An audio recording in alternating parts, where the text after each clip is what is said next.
ಆಫೀಸ್ಗೆ ಹೋಗಿ ಬರ್ತೀನಿ. ಈವ್ನಿಂಗ್ ರೆಡಿ ಆಗಿರು, ಡಿನ್ನರ್ಗೆ ಆಚೆ ಹೋಗೋಣ. ಹ್ಞೂ.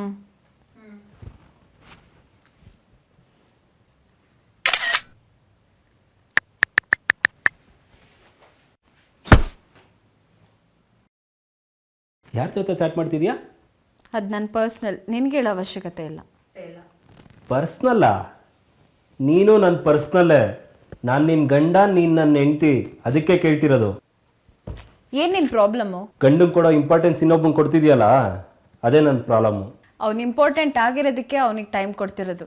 ನೀನು ನನ್ನ ಲೈಫಿಗೆ ಬರೋಕ್ಕಿಂತ ಮುಂಚೆನೇ ಅವ್ನು ನನ್ನ ಲೈಫಲ್ಲಿದ್ದ. ಅಷ್ಟೊಂದು ಇಂಪಾರ್ಟೆಂಟ್ ಆಗಿರೋ ವ್ಯಕ್ತಿ ನಿನ್ನ ಲೈಫಲ್ಲಿ ಇದ್ದ ಅಂತ ಮುಂಚೆನೇ ನನಗೆ ಕೇಳಲಿಲ್ಲ. ನೀನು ಕೇಳಲಿಲ್ಲ, ನಾನು ಹೇಳಲಿಲ್ಲ. ಸುಮ್ಮನೆ ಫೋನ್ ಕೊಟ್ಬಿಡು, ಸೀನ್ ಕ್ರಿಯೇಟ್ ಮಾಡಬೇಡ. ಅವನು ಯಾರು ಅಂತ ನಾನು ನೋಡ್ತೀನಿರು, ನನಗೂ ಕ್ಲಾರಿಟಿ ಬೇಕಲ್ಲ. ಹಾಂ, ಕ್ಲಾರಿಟಿ ಸಿಕ್ಕಿದ್ಮೇಲೆ ಬದುಕೇ ಇರಲ್ಲ, ಸತ್ತೇ ಹೋಗ್ತೀಯ. ಯಾರವನು?